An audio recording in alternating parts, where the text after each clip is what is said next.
Tobias, you ended up top 16, that's correct, with Ritual Beast, only Ritual Beast player that topped, if I'm not mistaken. Is there anything you want to say before you go to the deck profile? Thank you to my teammates, and thank you to Nicholas. He believed in me the entire time. And I don't know, just thanks to everyone who's been playing with me and having fun. Right. Okay. Yeah. Let's see the list. So I made it Triple Elder. This is like the best tamer. If this goes to 1, I don't know what I'd do, but it's just so consistent, fixes everything. Right. I played 2N. I played 2N instead of previously I played 2 Lara, but I decided to not play 2 Lara as I decided to main Macrocosmos. The reason I main Macrocosmos was for the fact that it was good against pretty much everything, and I was really afraid of Burning Abyss, which I ended up losing to in top 16. So I tried to main Macrocosmos, and because of that I switched out a Lara for a Wen and just went with that, so the 2-win ratio worked out pretty well. Okay. Play 1 Suffering Pelican, 1 Lara. These are pretty much the same card, they're just different names for special summoning. With the new Zephyr card you have 4 Tamers and 4 Beasts in your main deck, which gives you an ability to search up to 5 times if you had a fusion on the field from the previous turn. So it gives you a lot more options for fusion summoning, and it also gives more consistency to the graveyard summoning. I played triple Canahawk. It's the best beast. Yeah. there's no other card to play. I played triple Rampengi. It's really good with the new Gaia Pelio, as well as maining Macro and D-Fissure.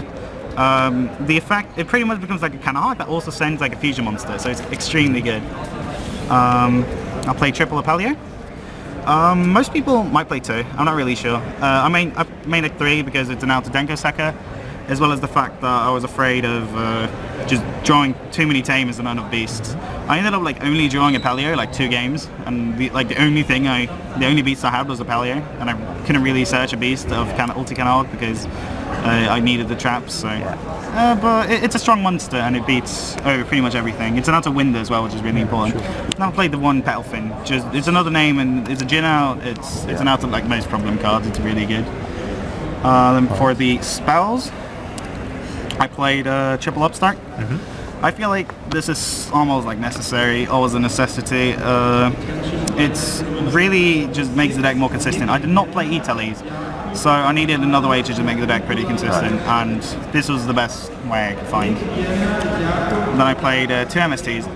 I tried to main deck MSTs today and yesterday. I was really afraid of Cleaforts as well as Burning Abyss, and I felt like my Necros matchup was already good enough. So I decided to main decking MSTs wouldn't hurt me as much as probably anything else. So they worked well. I had like a lot of stuff. I won a mirror match because of this as well, so it was really good.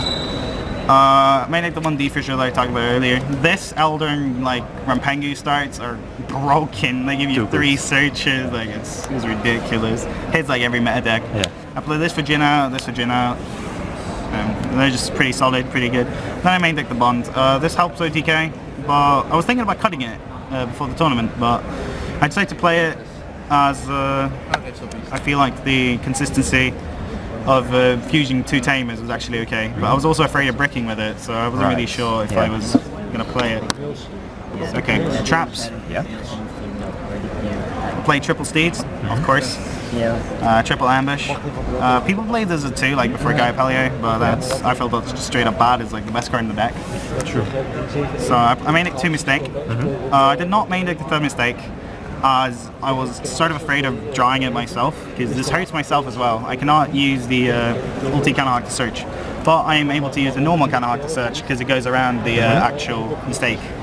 So I did that like for a game, and I just constantly got 2 cards a turn, because you can have it on the field since the end phase, use effect, then fusion, and then get it back, and then use effect again. So I had like a constant stream with 2 cards flowing, and my opponent can search anything, so it won the game. This is also like the best card in the game against Netcross, pretty much. Pretty much, yeah. I have 2 breakthrough skills. I main decked this instead of effect dealer. I needed some sort of effect negation for Denko, and this doesn't really help with Denko, but this is mostly for Exciter Knight and just general effect negation. This negated 2 Exciter Knights and like 3 Tour Guides. And I only played 2 BAs, so I mean... Did you ever use the graveyard effects? I did like twice. Once to negate a Sheki Naga on my turn, and then the other time was to out a window. So. Alright. I might make the one Trapstone. This turns off my own mistake. So I found it helpful. I don't really know if I would, going back on it, I don't think I would main deck this again. That's just because I ended up playing quite a few Necros players and it ended up dead in like 2 of those games. But it was really good against the non-Necros players. I mean, like the Torrential Tribute, like this card is so broken. Too good. It's like, they summon a monster, you chain the tag out effect, and then you just TT them for everything and you still get your monsters. Like, it's so good.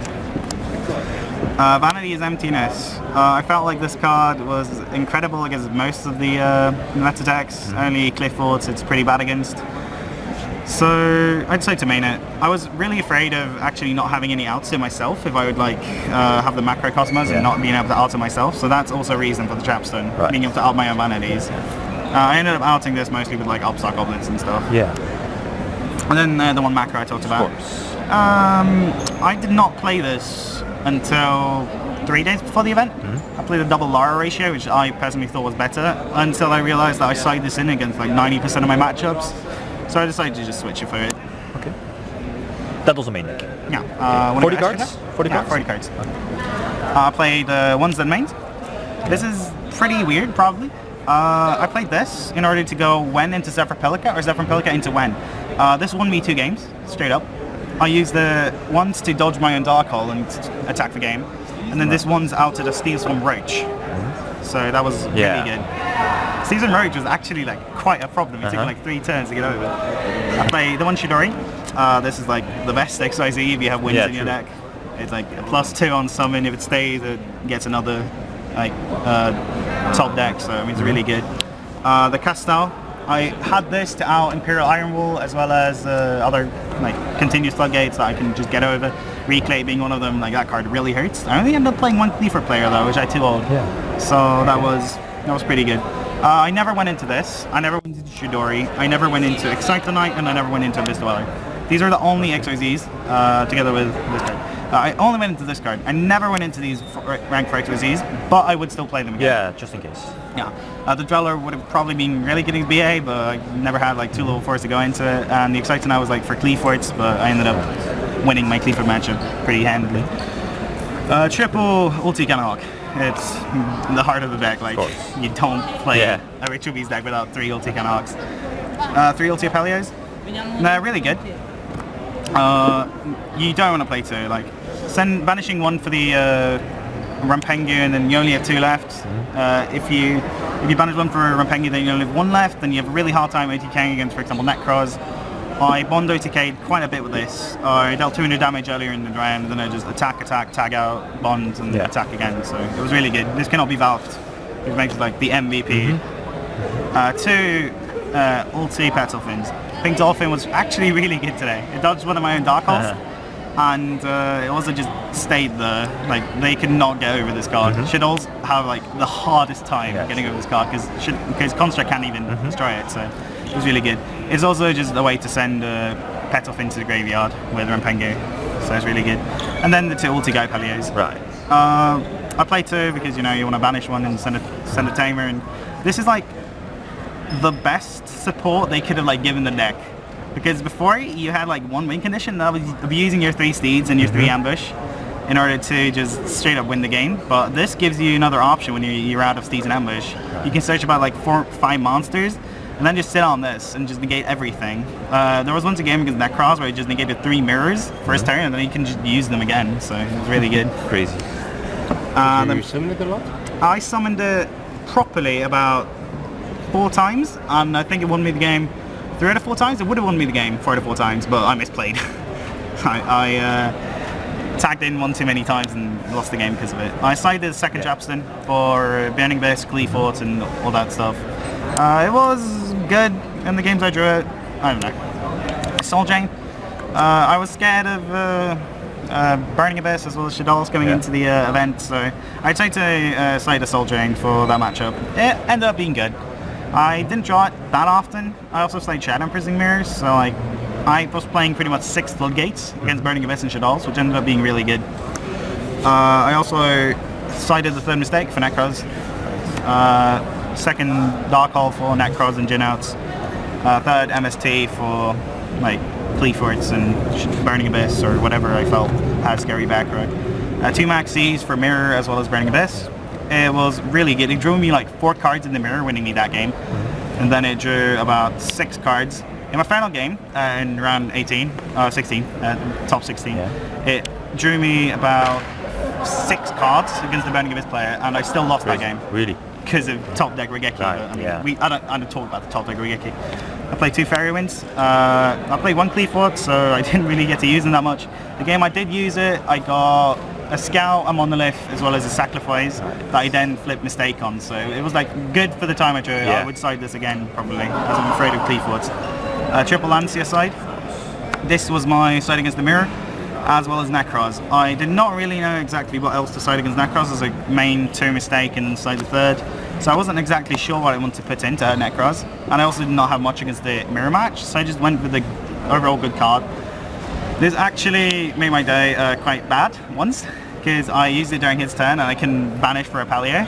So my Lara got attacked over by a Unicorn. Have you considered the Mirror of Dice barrier? No, but I don't like playing into Triffs, so. Okay. And then the triple Shadow Imprisoning Mirror. This card was amazing when I drew it, but I didn't always draw it. So. Yeah, true. I mean, it's pretty much the same as Soul Drain, except being just straight up better for, straight up worse, I mean, actually. But it negates stuff on the field as well, so like, I passed quite a few times against like, if Shadows had set a monster, I just passed and set this, and then let them flip it and play into the Shadow Imprisoning Mirror, so. Yeah, that was pretty much it. Did you have the problem with the Macrocosmos when it's Sentinel? No, Trapstone solved that problem as well as just, you know, generally not having them both out at the same time. They're 2 one-offs, so the chance of having them out at the same time are not really too likely, so. Alright, Tobias, any last words? Anything you want to say? No, I'm good. Okay, Tobias, thanks for the day, and congrats with your top 16 spot here at the European Championship.